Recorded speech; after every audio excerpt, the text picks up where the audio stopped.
Lamentation chapitre 3 verset 25. Le Seigneur est bon pour ceux qui espèrent en lui, pour l'âme qui le cherche.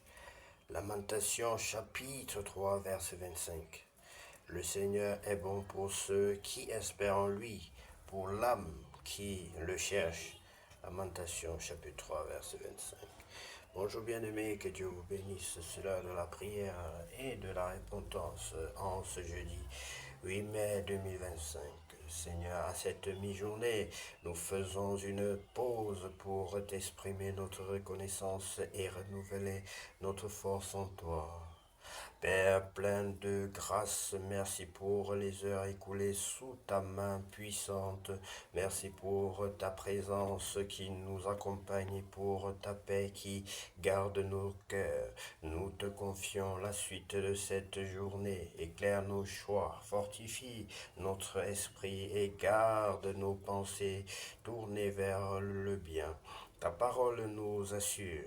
Le Seigneur est bon pour ceux qui espèrent en lui, pour l'âme qui le cherche. Lamentation chapitre 3, verset 5.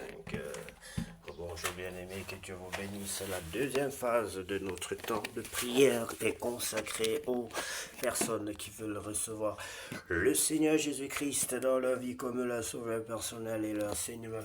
Si c'est le cas pour toi, bien-aimé, je vais te prier, je vais te demander de prendre la position qui honore ton Dieu et de répéter cette prière après moi. Oui, bien-aimé, si tu es prêt, tu dois répéter cette prière, car la Bible dit que si tu crois du fond de ton cœur que Jésus-Christ est le Fils de Dieu, si tu crois qu'il est ressuscité des morts et qu'il reviendra, tu dois aussi confesser qu'il est Seigneur et reconnaître que tu es un pécheur en face de ce grand Dieu saint. De prier après moi. Seigneur Jésus-Christ, je reconnais que je suis un pécheur. Je reconnais que je suis un pécheur. Je te demande pardon pour mes péchés.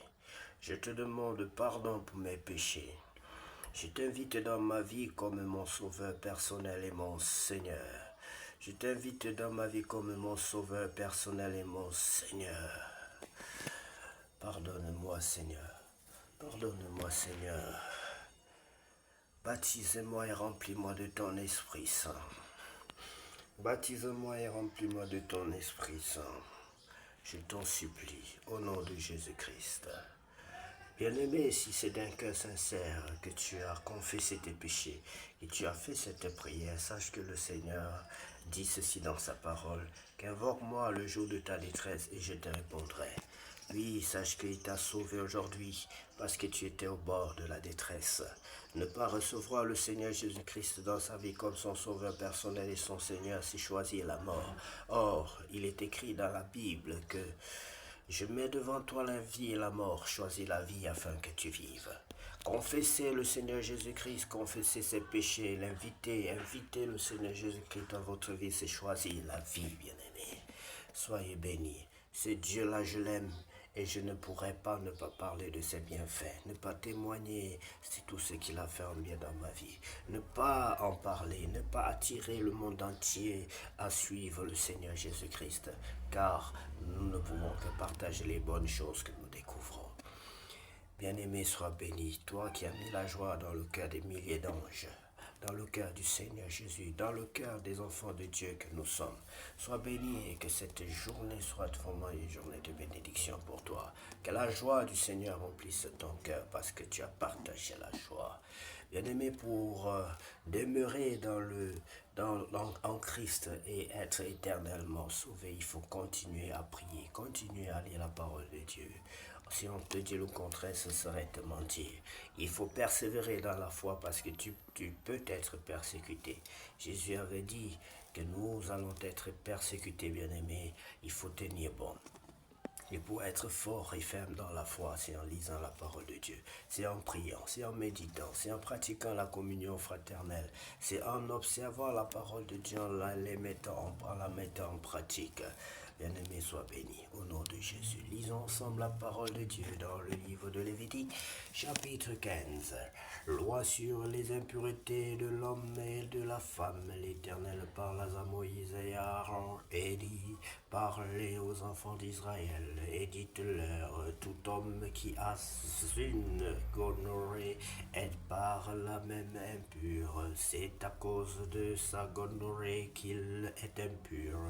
Que sa chair laisse couler son flux, ou qu'elle le retienne, il est impur. Tout lit sur lequel il couchera sera impur, et tout objet sur lequel il s'assiera sera impur.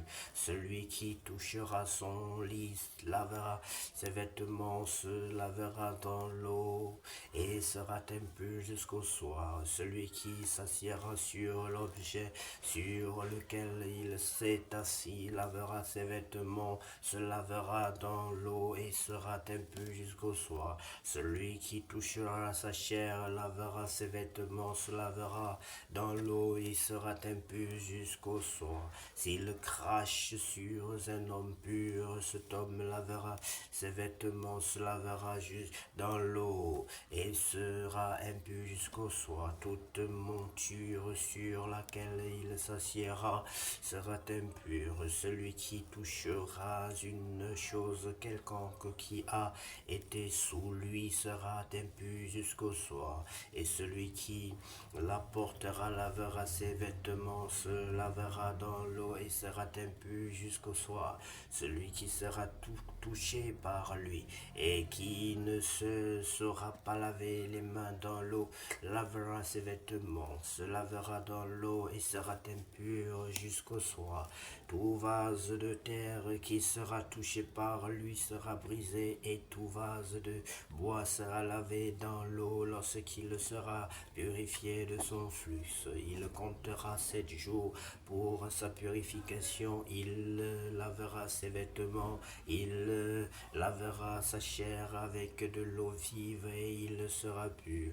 Le 8e jour, il prendra de tourterelles ou de jeunes pigeons, il ira devant l'Éternel à l'entrée de la tente d'assignation et il les donnera au sacrificateur. Le sacrificateur les offrira, l'un en sacrifice d'expiation et l'autre en holocauste. Et le sacrificateur fera pour lui l'expiation devant l'Éternel à cause de son flux. L'homme qui aura une pollution lavera tout son corps dans l'eau et sera impur jusqu'au soir. Tout vêtement et toute peau qui en seront atteints seront lavés l'eau et seront impurs jusqu'au soir. Si une femme a couché avec un tel homme, il se lavera l'un et l'autre et seront impurs jusqu'au soir. La femme qui aura un flux de sang et en sa chair restera 7 jours dans son impureté. Quiconque la touchera sera impur jusqu'au soir. Tout lit sur lequel elle couchera pendant son impureté sera impur, et tout objet sur lequel elle s'assiera sera impur. Quiconque touchera à son lit et lavera ses vêtements se lavera dans l'eau et sera impur jusqu'au soir. Quiconque touchera un objet sur lequel elle s'est assise lavera ses vêtements, se lavera dans l'eau et sera impur jusqu'au soir. S'il y a quelque chose sur le lit ou sur l'objet sur lequel elle s'est assise, et celui qui la touchera sera impur jusqu'au soir. Si un homme couche avec elle et que l'impureté de cette femme vienne sur lui, il sera impur pendant 7 jours, et tout lit sur lequel il couchera sera impur. La femme qui aura un flux de sang pendant plusieurs jours hors de ces époques régulières ou dont le flux durera plus qu'à l'ordinaire sera impur toute le temps de son flux comme en au temps de son indisposition menstruelle. Tout lit sur lequel elle couchera pendant la durée de ce flux sera comme le lit de son flux mensuel, et tout objet sur lequel elle s'assiera sera impur comme lors de son flux mensuel. Et quiconque les touchera sera souillé, il lavera ses vêtements, se lavera dans l'eau et sera impur jusqu'au soir. Lorsqu'elle sera purifiée de son flux, elle comptera 7 jours, après lesquels elle sera pure. Le 8e jour, elle prendra 2 tourterelles ou 2 jeunes pigeons et elle les apportera au sacrificateur à l'entrée de la tente d'assignation. Le sacrificateur l'offrira l'un en sacrifice d'expiation et l'autre en holocauste, et le sacrificateur fera pour elle l'expiation devant l'Éternel à cause du flux qui la rendait impure. Oh, vous éloignez les enfants d'Israël de leur impureté, de peur qu'ils ne meurent à cause de leur impureté, s'ils souillent mon tabernacle qui est au milieu d'eux. Telle est la loi pour celui qui a une gonorrhée ou qui est souillé par une pollution, pour celle qui a son flux menstruel, pour l'homme ou la femme qui a un flux, et pour l'homme qui couche avec une femme impure. Béni sois-tu, Seigneur, pour ta parole.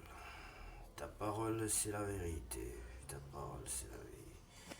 Ta parole nous guérit, Seigneur. Ta parole nous sauve. Sans ta parole, nous ne sommes rien et nous ne pouvons rien faire sans elle. Ce que tu fais pour nous, Seigneur, est au-delà de ce que nous pouvons penser ou imaginer. Ce que tu fais pour nous, personne ne peut le réaliser. Car toi seul revienne la gloire, la puissance et l'honneur pour tous les siècles. Amen. Bien-aimés, vraiment que Dieu vous bénisse pour ces moments de prière, de méditation. C'est une grâce que Dieu nous donne la santé, qui nous donne la bonne vue, qui nous donne, la santé visuelle, la force physique, morale, intellectuelle, pour pouvoir demeurer dans sa parole, bien-aimé. Vous ne pouvez pas imaginer d'innombrables bénédictions que Dieu réserve à ceux qui demeurent dans sa parole. Juste le temps que tu consacres à Dieu dans toute la vie que Dieu te donne, même si c'est 1 minute, bien-aimé, c'est dans le ciel, c'est comme si c'était un jour. Si tu le consacres sérieusement avec joie, tu sers ton Dieu avec joie et crainte et tremblement, bien-aimé. Que Dieu te bénisse et que Dieu nous encourage davantage à aimer sa présence, qui nous donne la force, la bonne mémoire, la bonne intelligence qui régénère nos organes, notre être pour être toujours utile dans sa maison. Au nom de Jésus-Christ, nous allons ainsi prier. Amen.